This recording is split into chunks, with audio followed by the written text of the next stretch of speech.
Pasca dikabarkan menjalin hubungan, gerak-gerik Aliyah Masaid dan Thorik Halilintar seolah tak lepas dari sorotan warganet. Termasuk salah satunya adalah frekuensi Aliyah main ke rumah kakak ipar Thorik, Aurel Hermansyah.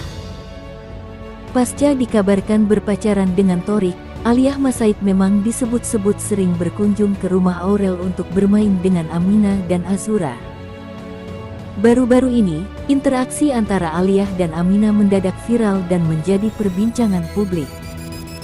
Pasalnya, Aminah kedapatan makan coklat yang telah digigit oleh Al, panggilan akrab Aliyah Masaid. Adapun awalnya, Aliyah berniat memberikan coklat secara utuh pada Aminah. Namun, Aminah takut dimarahi oleh Aurel. Sebagai tambahan informasi, Aminah memang sangat menyukai coklat, tetapi baik Atta maupun Aurel tidak memberikannya setiap waktu.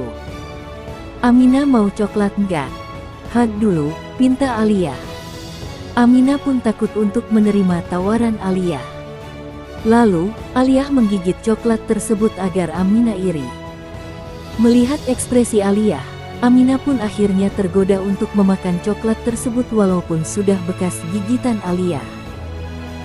Adapun tak lama pasca insiden coklat tersebut, beredar video Ashanti yang menasihati Aminah agar tidak makan bekas gigitan orang lain kecuali orang tuanya sendiri.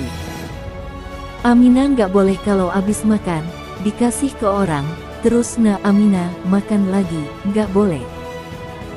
Harus makan punya atau punya mama papa aja ya, tutur Ashanti. Iya, jawab Aminah. Menanggapi nasihat sang nenek, Aminah menjawab, iya, tanda mengerti. Menanggapi omelan Ashanti pada Aminah tersebut, warganet langsung mengaitkannya pada insiden coklat bekas gigitan Aliyah yang dimakan oleh Aminah. Tak sedikit warganet yang menghujat Aliyah yang dianggap tidak memahami sopan santun. Katanya berkelas, kok nggak ada sopan santunnya? Saya yang orang biasa aja pasti berpikir dulu sebelum melakukan sesuatu. Parah, imbuh warganet. Iya benar. Jangan berbagi mulut sama orang lain yang bukan keluarga. Tapi ini jelas kelas rendah, parah sih, nggak mikir kalau nularin penyakit, nyinyir warganet. Itu bibir dan lidah bekas ngevape, kasih bekas gigitannya ke anak kecil. Gimana neneknya nggak sewot, komentar warganet. Gimana nih Aurel kalau lihat? Tahu sendiri kan Aminah dikasih coklat aja Aurel marah.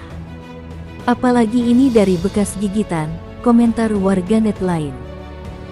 Setuju sih ini, bukan soal Aliyahnya, tapi memberikan bekas gigitan ke anak orang itu nggak etis, kata @nufi asteris. Bahkan bekas mama papanya juga harusnya nggak boleh. Bisa transfer bakteri dari mulut itu, imbu @kiki asteris. Ngasih kok coklat bekas, abis digigit pula, cibir @momi asteris. Di sisi lain, Aliyah Masaid dikritik terlalu sering ke rumah Aurel Hermansyah, dikira ngekos di sana. Kehadiran Aliyah Masaid di kediaman Aurel Hermansyah dan Atta Halilintar mendadak jadi perbincangan publik. Aliyah dan Aurel Hermansyah memang sudah bersahabat sejak kecil. Keduanya pun tak jarang membagikan konten kebersamaan mereka di media sosial. Namun baru-baru ini kehadiran Aliyah Masaid di rumah sang sahabat justru menjadi sorotan. Hal ini lantaran frekuensi kedatangan Putri Reza Artamevia itu yang dianggap terlalu sering. Komentar ini bermunculan usai Aliyah Masaid kedapatan mendatangi rumah Atta dan Aurel dalam vlog buka puasa yang diunggah kanal YouTube AHA. Dalam video, Aliyah tentu datang tak sendirian. Tampil cantik mengenakan kemeja hitam, perempuan 22 tahun itu ternyata didampingi Thorik Halilintar, kekasih sekaligus adik Atta Halilintar. Ia datang saat keluarga Atta Halilintar baru saja selesai melangsungkan ibadah sholat maghrib. Aliyah langsung menyapa dan salim kepada ibunda Aurel, Krisdayanti yang juga sedang berbuka puasa bersama anak, mantu, serta cucunya. Aliyah juga tak ragu memeluk akrab Aurel Hermansyah yang masih mengenakan mukena. Dirinya ditawari untuk bersantap lantaran Aurel telah menyiapkan makan malam. Tak lupa, Aliyah juga menyapa Amora Lemos dan kemudian berbaur bersama keluarga Atta di ruang makan. Kebersamaan Aliyah Mas Said di rumah Aurel dan Atta Halilintar ini dibagikan ulang oleh akun Instagram dan menuai beragam komentar dari warganet. Beberapa di antara warganet menyoroti kebiasaan Aliyah yang sering bertamu ke rumah Aurel dan Atta Halilintar. Mohon maaf, dia di situ kok sia. Kok tiap saat ada di situ, celetuk seorang warganet. Al pulang ke rumah Lugi, ke rumah Atta melulu pulangnya, malulah, tegur warganet lain. Gen Halilintar calon mantu Umi ngekos di rumah Bang Atta ya.